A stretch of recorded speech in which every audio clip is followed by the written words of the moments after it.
Hello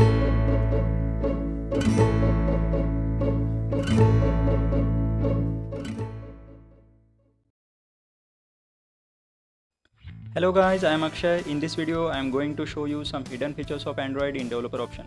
So first, how to enable developer options. Developer options on your phone are hidden by default. To enable the developer options, open the settings screen, scroll down to the bottom and tap on about phone or about tablet. Again scroll down to the bottom and find the build number. Tap the build number 7 times to enable the developer options. After the 7 tap, the developer options will be unlocked and available on the settings menu. Now go back to the settings menu and here you can see the developer options just above the about phone.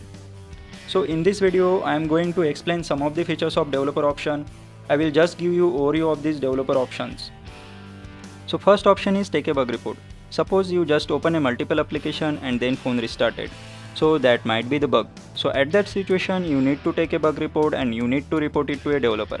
This is the good option for developer to share the bug report with each other. Second option is desktop backup password. Basically we can create local backup on our Android device. You can use some ADB utility to backup and restore the things like apps and their associated data to and from computer. These options force a password on those backup and this can't be restored without this data password. So the third option is stay awake. By checking this box will force the screen on your phone to stay on anytime and every time it is plugged in or charging. Don't use this one unless you need to. Next option is enable Bluetooth HCL Snoop log. Sometimes a developer or security specialist will need to capture and analyze Bluetooth HCL packet. Enabling this will place them in a file on the device storage.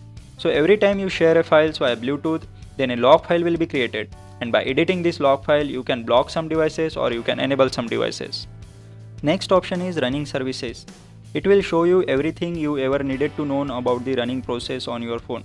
So go ahead and tap it. Here in my device 4GB RAM is there. So from 4GB, system is using 1.2GB of total RAM. Apps are using 693 MB of total RAM and 1.9GB is the free. We can know about the particular running app RAM usage also. So go ahead and click on any one of the app. Suppose I am clicking on Outlook. Here you can see, here we can forcefully stop any application by tapping the stop button. Next option is USB debugging. This is what allows your phone to communicate over the USB port on your computer. By USB debugging, you can control your device from PC and this is very helpful for developers who develops apps for Android. Next option is revoke USB debugging authorization. When you use a computer to debug over the USB for the first time, you have to authorize it and set up a key pair. The enabling these options revokes all those and forces you to do it again.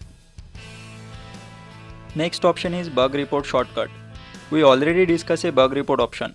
By enabling this, you can see a shortcut when you press and hold the power key. This is very useful to collect and send a bug report. This is very handy if you are testing something. Next option is select mock location app. This setting will let you manually write a location information, making your phone think it is somewhere it really isn't. This option is mainly used to fake your location. Suppose if you want to make your friends fool by saying you are in New York, even if you are in India, then you can just do this by using mock location. Next option is enable view attribute inception. I don't know much about this option, so I am skipping this. Next option is select debug app. This setting lets you choose an application to debug. This option is very useful for Android app developer. If you don't understand what this means, you will never need to use these settings and probably you shouldn't. Next option is verify apps over USB. As app describe suggests, check apps installed via ADB/ADT for harmful behavior. So by enabling these options, Google will scan application you installed via ADB for harmful behavior. So this is the good thing. So some of the next options are wireless options which are very useful in networking. I am not going to explain these options in this video. Next option that I am going to explain is show touches. As the name suggests, select this to see a visual cue on the screen when and where we touch. You can see that here. Next option is pointer location.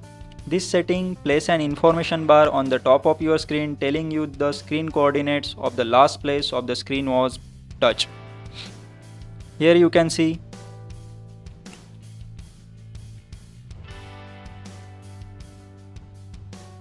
Next option is show surface update.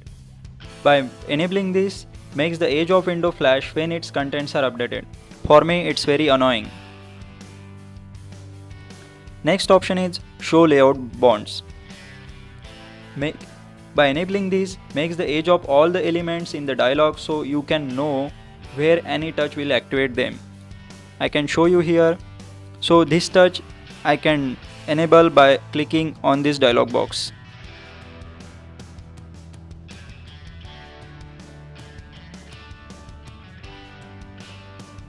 Next option is force RTL layout direction. As the description suggests, force screen's layout directions to RTL for all locals.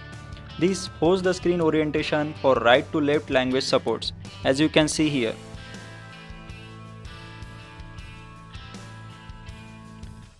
Next three options related to the animation. First option is window animation scale. This speed up the window animation playback. Lower the number is faster. Next animation option is transition animation. This speed up the transition animation playback. Again, the lower number is the faster. And third is animation duration scale. Next option is simulate secondary display. This setting allows a developer to simulate the different screen sizes. As you can see here,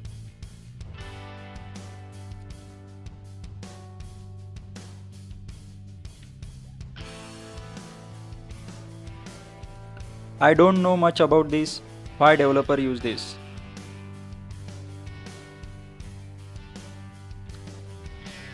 Next option that I am going to explain is show CPU usage.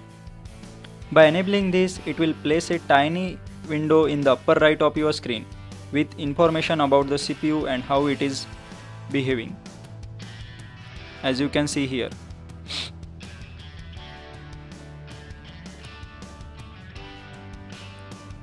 Next option that I am going to tell you is background process limit. By enabling these options allows a custom setting of how many processes can run in the background at once. This options is very useful when your RAM is less. That's it guys, thanks for watching.